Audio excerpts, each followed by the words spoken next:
एक बार गौतम बुद्ध वैशाली नगरी में धर्म प्रचार के लिए जा रहे थे। जब वे नगरी के बीचों बीच से गुजर रहे थे, तब उन्होंने देखा कि कुछ सैनिक एक लड़की का पीछा कर रहे हैं। तभी वह डरी हुई लड़की एक कुएं के पास जाकर खड़ी रह गई और वह हाँफ रही थी और प्यासी भी थी। तभी बुद्ध ने उस बालिका को अपने पास बुलाया और कहा कि वह कुएं से पानी निकाले और स्वयं भी पिए और उन्हें भी पिलाए। इतनी देर में वह सैनिक भी वहां पहुंच गए।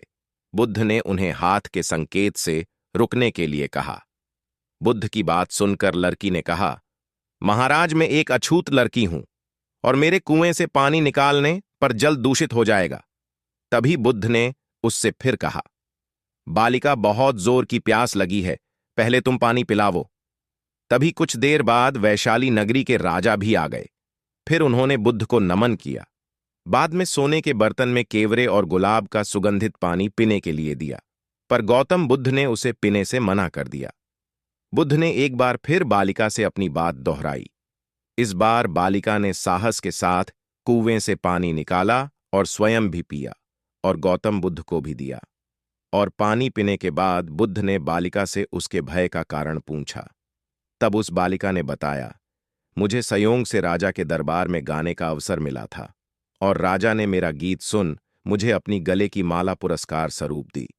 लेकिन उन्हें किसी ने बताया कि मैं एक अछूत लड़की हूं और यह जानते ही राजा ने मुझे अपने सैनिक को मुझे जेल में डालने के लिए बोल दिया।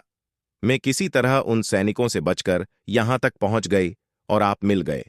इस पर बुद्ध ने कहा कि सुनो राजन, मैं चाहता हूं कि आप मेरी इस शब्द को हमेशा याद रखें। कोई भी मनुष्य की पहचान उसके धर्म और जाति से नहीं बल्कि उसके स्वभाव या उसके अच्छे काम से होती है। जिस बालिका के मधुर कंठ से निकले मधुर गीत का आपने आनंद उठाया, उसे पुरस्कार दिया, और जिसके कार्य इतने अच्छे हों वह अछूत हो नहीं सकती। और उस बालिका के साथ नीची सोच और छोटे कार्य करके अछूत होने का परिचय तो आपने दिया है। इसीलिए मेरे नजरों में यह बालिका नहीं बल्कि आप अछूत हैं। तभी राजा बुद्ध के सामने शर्मिंदा होने के अलावा और कर भी क्या सकते हैं। उन्होंने बुद्ध से क्षमा मांगी और वहां से चले गए।